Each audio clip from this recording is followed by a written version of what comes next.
Bonjour. Aujourd'hui, on va éclaircir un peu la notion de frottement solide.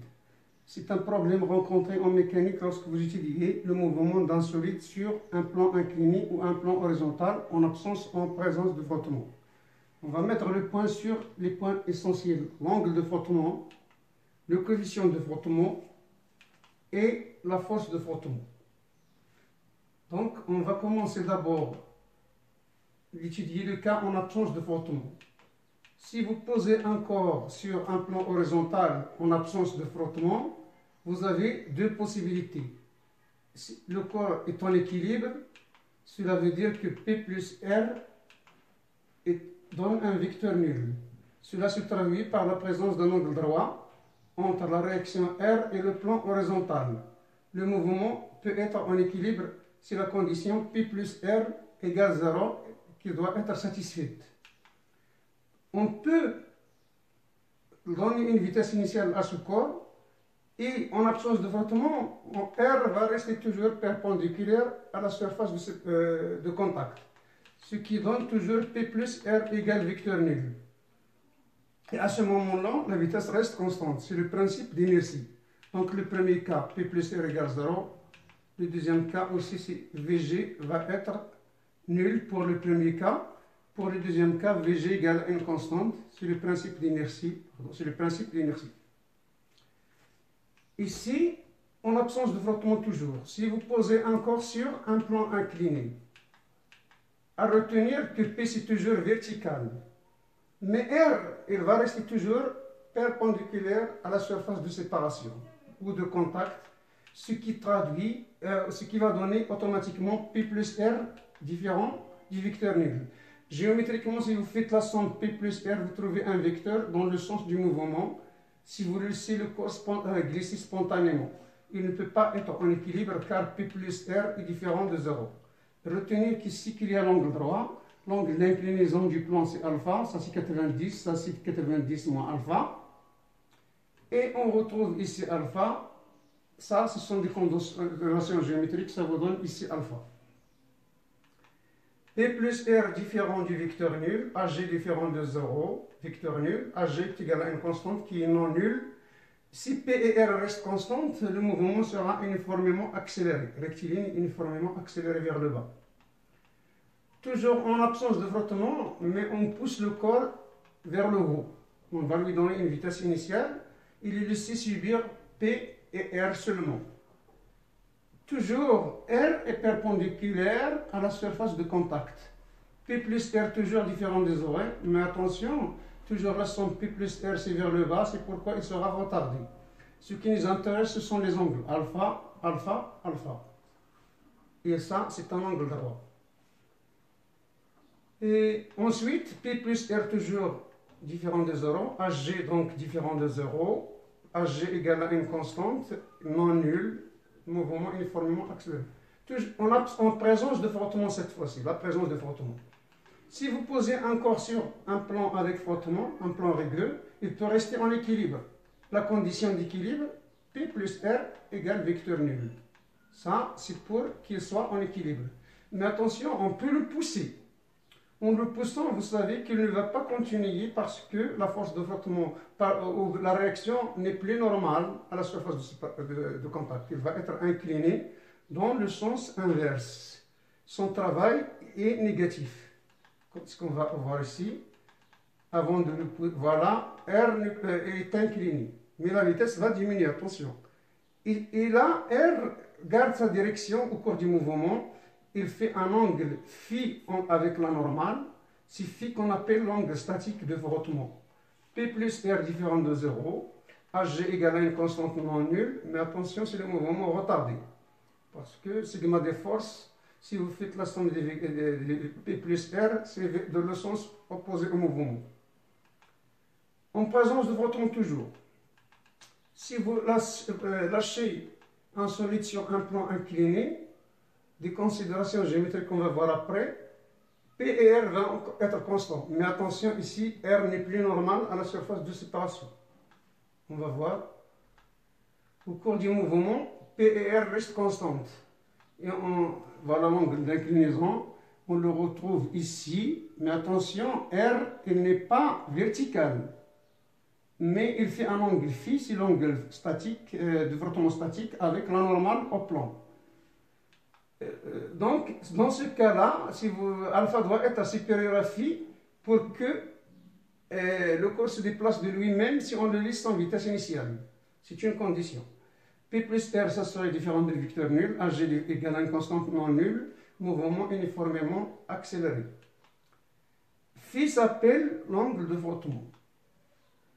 Présence de frottement toujours. Cette fois-ci, on va, en présence de frottement, lancer le corps vers le haut. Attention, cette fois-ci, R va s'incliner dans le sens inverse toujours du mouvement, avec le même angle statique, phi, angle de frottement statique. Voilà. Des considérations géométriques, toujours n'oubliez pas, entre la normale et la verticale qui porte P, c'est alpha. Mais R est incliné ici d'angle phi, qu'on cherche. En présence de frottement, cette fois-ci, P plus R, toujours ça donne 0 si le corps est en équilibre. On cherche les composantes de R. Voilà. Voilà l'angle phi. La composante sur cet axe vertical, ça donne ce qu'on appelle Rn. Attention, c'est la composante. Par contre, ici, c'est la composante tangentielle. Rt qu'on va appeler après, en valeur absolue, c'est la valeur de la force de frottement. K, c'est le coefficient de frottement, tangente phi, qui est égal à Rt sur Rn. Mais en valeur absolue, pourquoi? Parce que ce sont des composantes. Rt, c'est négatif parce que généralement, on prend le sens des x croissant, le sens du mouvement. C'est pourquoi on ajoute le signe moins ou tout simplement la valeur absolue. F s'appelle donc la force de frottement. Toujours en présence de frottement. Si vous laissez le corps tomber de lui-même, PR reste constante, l'angle phi, Rn, Rt, et toujours, on peut toujours écrire tangente phi est égal à Rt sur Rn. En présence de frottement, cette fois-ci, on lance le corps vers le haut. Et, la règle, c'est que R s'incline dans le sens inverse au mouvement avec le même angle phi. Ce qu'on va voir ici, voilà, les angles, ça à retenir, c'est alpha. Ça, c'est phi. Donc, les composantes, RT, attention, RT cette fois-ci vers le bas. Sens toujours RT opposé au mouvement. C'est pourquoi on l'appelle force de frottement. Force de frottement. En présence de frottement toujours. Si vous, attention, quand est-ce qu'on peut avoir des frottements et P plus R égale 0? C'est dans le cas où alpha inférieur à phi. Soit on obtient l'équilibre, soit le mouvement uniforme. Pourquoi? Le principe d'inertie P plus R égale 0, ça donne soit l'équilibre, soit le mouvement uniforme. On va expliquer. Attention, R n'est pas normal, mais il est opposé à P pour satisfaire P plus R égale 0. Ça, c'est automatiquement, si alpha est inférieur à phi, sans donner la vitesse initiale à S, on aura l'équilibre. Et si alpha égale à phi, si vous donnez une vitesse initiale, ça reste un mouvement uniforme vers le bas. Il ne peut pas être uniforme vers le haut, parce que la réaction va changer de sens. Alpha supérieur à phi, mouvement uniformément accéléré, car la somme des forces est différente du vecteur nul. Donc, avec toujours RnR est égal à phi, en cas de mouvement. Attention, si le corps est en équilibre, si le corps est en équilibre, c'est autre chose. Mais avant de passer l'équilibre, je fais le schéma lorsque le corps est lancé vers le haut. Toujours, voilà les angles. N'oubliez pas que ça c'est alpha, ça c'est phi, ça c'est Rn, ça c'est Rt. Toujours on peut écrire tangente phi est égal à Rt sur Rn. Quel que soit l'angle S, lorsque S est lancé vers le haut, P plus R, ça va être différent de 0. Ag égale à une constante qui est différente de 0, et le mouvement est uniformément retardé vers le haut.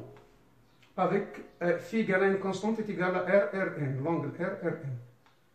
Retenir, l'angle de frottement statique est noté phi. Il caractérise la nature de contact entre les surfaces des deux solides en contact. Le coefficient de frottement, c'est écrit K égale tangente phi. En absence de frottement, on peut écrire phi égale 0 et donc K égale 0. Toujours, R sera perpendiculaire à la normale à la surface de contact. Par contre, en présence de frottement, phi différent de 0 et donc K différent de 0. Si le solide est un mouvement, R était incliné toujours dans le sens opposé au mouvement par rapport à la normale à la surface de contact de l'angle phi. Ceci, quel que soit le plan de contact, qu'il soit horizontal ou incliné. Donc avec phi, c'est le vecteur, pardon, l'angle entre Rn et Rt. Attention, il faut faire les flèches et chapeau ici. K égale tangente phi est égal à la valeur absolue de Rt sur Rn. Si le solide est au repos, il faut faire attention. La direction de R est déterminée, donc il doit être déterminé par la condition d'équilibre. Si les caractéristiques de toutes les autres forces sont connues, il suffit d'appliquer sigma des forces extérieures égale vecteur nul, y compris R. Et si vous connaissez les autres, vous allez en déduire R, en sens et en direction et en module aussi. Ou, dans notre cas, il suffit d'écrire P plus R égale 0 s'il n'y a que P et R. Et voilà, c'est la fin de ce cours. À la prochaine.